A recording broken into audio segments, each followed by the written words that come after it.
저 취임식 옷 그대로 스승에 안긴 김정숙 여사입니다.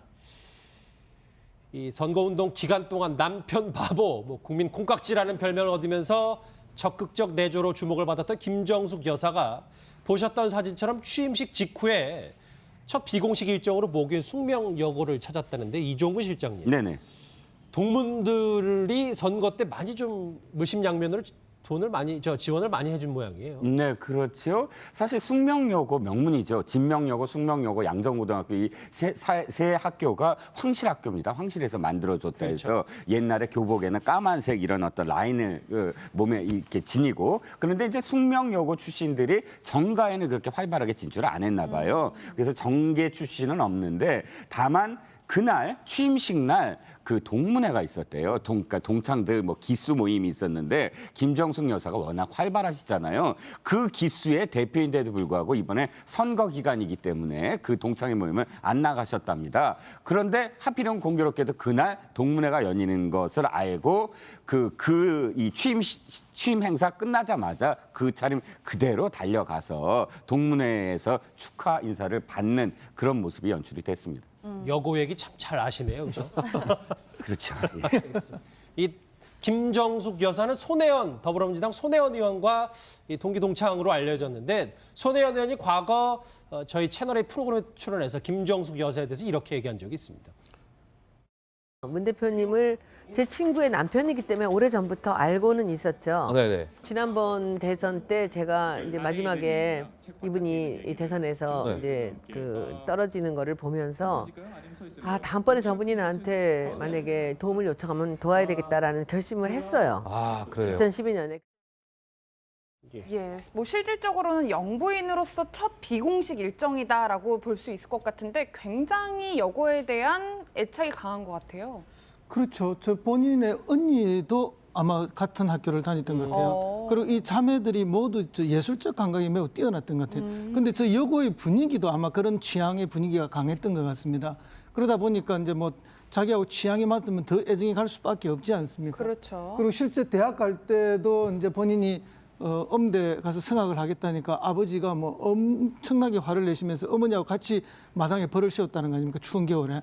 그럴 정도로 이제 아버님은 엄격하고 그런 걸 딴따라 소위 뭐 좀 비하해서 연애 예술을 그렇게 이야기하는데 이제 그러나 본인도 그렇고 언니도 그렇고 그런 취향이 있고 학교도 그런 취향에 맞는 학교니까 얼마나 그 애착이 많이 갔겠습니까? 그러다 보니까 모교에 대한 사랑이나 뭐 이런 것들이 컸겠죠. 크고 또 더군다나 이제 동기 중에 친한 친구가 이제 우리 손 의원이 아닙니까? 그죠? 그래 친구한테 부탁을 해서 선거운동도 같이 하고 또 그 이후에 어려웠던 당 활동도 함께 해왔고 이렇기 때문에 사실은 이제 사람이 뭐 여자든 남자든 여러 그 인연 중에서도 고등학교 동창의 인연이 가장 크거든요. 그리고 학창 시절에 추억이 제일 많은 것도 고등학교 아닙니까? 그렇죠. 예. 그렇다 보면은 아무래도 이제 모교에 대한 정이 각별할 수밖에 없지 않냐 이렇게 생각이 듭니다. 아까 저희가 준비한 사파가 있었는데 한번 다시 보실게요. 저게 무슨 얘기냐면 이현정 의원님. 네. 저 김정숙 여사의 아버지 그러니까 문재인 대통령의 장인어른이 저 성악가 이제 김정숙 여사 성악가 되는 걸 그렇게 반대했다는 얘기를 했어요. 그러니까 이제 아무래도 고3이 이제 진학을 하면 진로를 이제 결정을 하지 않습니까? 그러니까 당시에 보면 이제 아무래도 어디를 갈 것이냐 이제 결정을 해야 되는데 이제 선생님과 상의를 했는데 이제 수학 점수가 그렇게 좋지 않으셨던 모양이에요. 그러다 보니까 이제 일반 데는 갈 수 없는데 옛날에 선생님이 항상 네가 참 노래를 잘한다 이렇게 좀 칭찬을 많이 해주셨다는 거예요. 그래서 이제 성악과를 이제 가겠다고 하니까 어머니가 나 잘 됐다고 자기가 원래는 어머니가 좀 가고 싶었는데 그 꿈을 못 이뤘는데 그럼 너라도 가야 되겠다. 그렇게 이야기를 해서 그 아버님한테 이야기를 하니까 아버님이 노발대발하면서 바로 이 집이 한옥집이었다고 합니다. 그래서 그 추운 날 그 마당에다가 두 분을 다 벌 세웠다는 거죠. 근데 이제 딸은 들어오라고 그러면서 어머님은 더 오랫동안 벌을 세웠다는 거예요. 그러니까 그래서 이제 결국 이제 경희대 성악과 74학번으로 이제 입학을 하게 되는데 아마도 그때는 이제 본인이 이제 뭐 성적으로 해서 했지만 또 그것이 지금 보면은 굉장히 큰 자산이 되고 있거든요. 저렇게 이제 성악을 하시고 노래를 하시는 것 자체가 보면 실제로 문재인 대통령을 만드는데 뭐 결정적인 역할을 했다라고 과언이 아닐 것 아니겠습니까? 아마 그때 어머님의 선택이 저는 옳았다고 봅니다. 예, 이런 와중에 백 변호사님 그런데 문재인 대통령이 중국에서 그렇게 인기라고 해요. 뭐 웨이보에 문재인 대통령 팬클럽까지 생겼다고 하는데 뭐 두 가지 이유가 아닐까 싶습니다. 지금 일단 문재인 대통령이 취임하고 나서 지금 조금 전에 이제 김정숙 여사와의 어찌 보면 좀 알콩달콩하다는 느낌이라고 할까요? 그리고 굉장히 좀 소탈한 이미지를 보여준 부분이 하나 있을 거고 또 하나는 어쨌건 지금 중국에서 가장 우리나라에 대해서 불편하게 생각하는 사드 문제와 관련해서 문재인 대통령은 그 전에 좀 전향적인 그런 입장을 많이 보였고 지금도 좀 유보적인 입장을 가지고 있는 상황이지 않습니까? 그러다 보니까 그래도 이제 이번에 대통령 후보에 나왔던 분들 중에 그래도 문재인 대통령에 대한 평가가 그 중국 그런 네티즌들 사이에서 제일 좋지 않았을까 그런 두 가지 영향 때문에 팬클럽까지 생긴 게 아닌가 생각되네요. 사실 멀리 중국까지 볼 게 아니고 우리나라도 저 이종식 씨 보니까 네. 지금 청와대 관람 문의에 대해서 이제 예. 문재인 대통령 취임하자마자 관람 문의가 쇄도하고 있다는데 사실인지요? 네, 그 문재인 대통령이 또 공약으로 말씀하신 게 청와대를 개방하겠다, 그러니까 그 일반 관람할 수 있는 어떤 지역을 훨씬 더 넓히겠다 이렇게 공약하지 않으셨습니까? 또 더군다나 지난 일주일 동안 문 대통령의 그 청와대에서의 소탈한 모습이 하도 많이 진짜 언론에 이렇게 당기다 보니까 청와대 관람하겠다는 문의 내지는 어떤 그런 예약이 쇄도를 해서 지금 청와대 관람하시고 싶은 분은 11월 달에나 가능합니다. 11월이요? 매일매일 그렇게 뭐 굉장히 많은 분들이 관람을 요청이 쇄도해서 6개월 후에나 가능하다는 전언이니까 그럼에도 불구하고 가을 그 청와대 풍경을 관람하시고 싶으시면 지금이라도 당장 뭐 청와대 관람을 요청하시지요. 그러니까 이제 매일 이제 그 어떤 가는 게 아니고 이제 어떤 뭐 좀 날짜 맞춰서 하는 건데 원래 청와대 관광 같은 경우는 청와대 안에 들어가 보시면 거기 가서 춘추관을 거쳐서 안쪽에 이제 그 대통령 녹지원이라는 이쪽에 이제 볼 수가 있거든요. 근데 저게 뭐 각 지역구 뭐 국회의원들도 그렇고 굉장히 하여튼 인기입니다.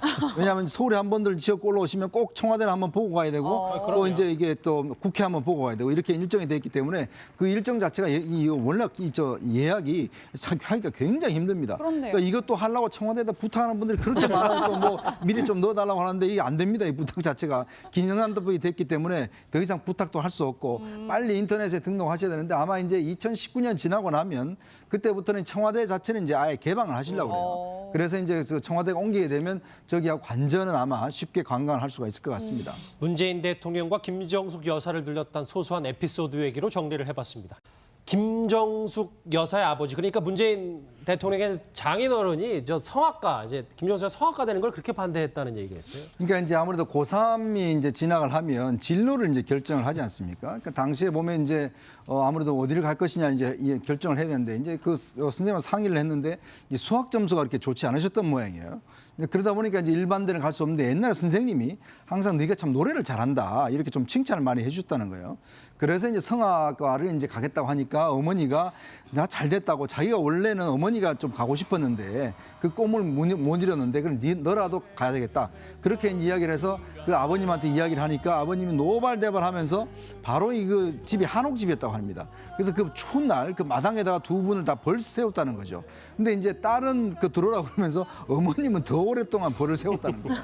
그러니까 그래서 이제 결국 이제 그 경희대 성악과 74학번으로 이제 입학을 하게 되는데 아마도 그때는 이제 본인이 이제 그 뭐 성적으로 해서 했지만 또 그것이 지금 보면은 굉장히 큰 자산이 되고 있거든요. 저렇게 이제 성악을 하시고 노래를 하시는 것 자체가 보면 실제로 문재인 아마 그런 취향의 분위기가 강했던 것 같습니다. 그러다 보니까 이제 뭐 자기하고 취향이 맞으면 더 애정이 갈 수밖에 없지 않습니까? 그렇죠. 그리고 실제 대학 갈 때도 이제 본인이 음대 가서 성악을 하겠다니까 아버지가 뭐 엄청나게 화를 내시면서 어머니하고 같이 마당에 벌을 씌웠다는 거 아닙니까? 추운 겨울에. 그럴 정도로 이제 아버님은 엄격하고 그런 걸 딴따라 소위 뭐 좀 비하해서 연애 예술을 그렇게 이야기하는데 이제 그러나 본인도 그렇고 언니도 그렇고 그런 취향이 있고 학교도 그런 취향에 맞는 학교니까 얼마나 그 애착이 많이 갔겠습니까? 그러다 보니까 모교에 대한 사랑이나 뭐 이런 것들이 컸겠죠. 크고 또 더군다나 이제 동기 중에 친한 친구가 이제 우리 그 손 의원이 아닙니까? 그죠? 그래 친구한테 부탁을 해서 선거운동도 같이 하고 또 그 이에 어려웠던 당 활동도 함께 해왔고 이렇기 때문에 사실은 이제 사람이 뭐 여자든 남자든 여러 그 인연 중에서도 고등학교 동창의 인연이 가장 크거든요. 그리고 학창 시절에 추억이 제일 많은 것도 고등학교 아닙니까? 그렇죠. 예. 그렇다 보면은 아무래도 이제 모교에 대한 정이 각별할 수밖에 없지 않냐 이렇게 생각이 듭니다. 아까 저희가 준비한 사파가 있었는데 한번 다시 보실게요. 저게 무슨 얘기냐면 이현정 의원님, 네. 것을 알고 이 취임 행사 끝나자마자 그 차림 그대로 달려가서 동문회에서 축하 인사를 받는 그런 모습이 연출이 됐습니다. 여고 얘기 참 잘 아시네요, 그죠? 그렇죠. 이 김정숙 여사는 손혜원 더불어민주당 손혜원 의원과 이 동기 동창으로 알려졌는데 손혜원 의원이 과거 저희 채널의 프로그램에 출연해서 김정숙 여사에 대해서 이렇게 얘기한 적이 있습니다. 문 대표님을 제 친구의 남편이기 때문에 오래전부터 알고는 있었죠. 네네. 지난번 대선 때 제가 이제 마지막에 이분이 이 대선에서 네. 이제 그 떨어지는 거를 보면서 아, 다음번에 저분이 나한테 만약에 도움을 요청하면 도와야 되겠다라는 결심을 했어요. 아, 그래요. 2012년에.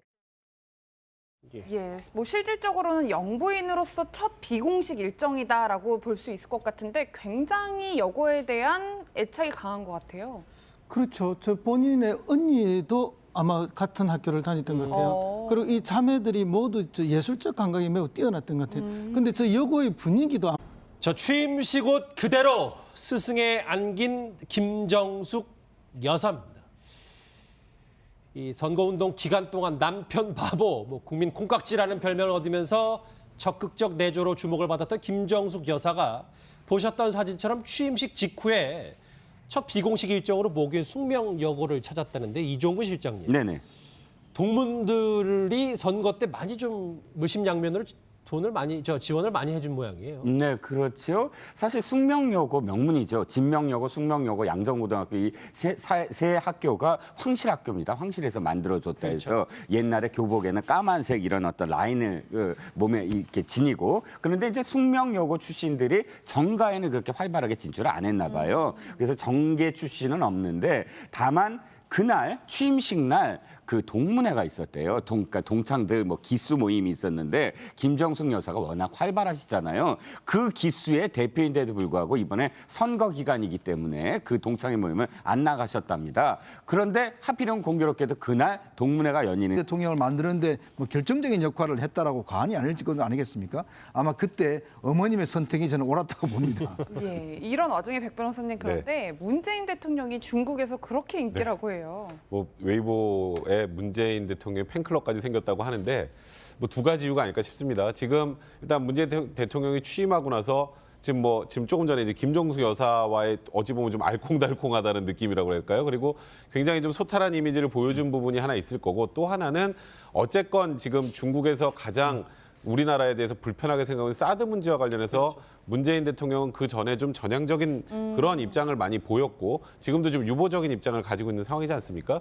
그러다 보니까 그래도 이제 이번에 대통령 후보에 나왔던 분들 중에 그래도 문재인 대통령에 대한 평가가 그 중국 그런 네티즌 사이에서 제일 좋지 않았을까 그런 두 가지 영향 때문에 팬클럽까지 생긴 게 아닌가 생각드네요. 사실 멀리 중국까지 볼 게 아니고 우리나라도 저 이종식 실장 보니까 네. 지금 청와대 관람 문의에 대해서 이제 예. 문재인 대통령 취임하자마자 관람 문의가 쇄도하고 있다는데 사실인지요? 네, 그 문재인 대통령이 또 공약으로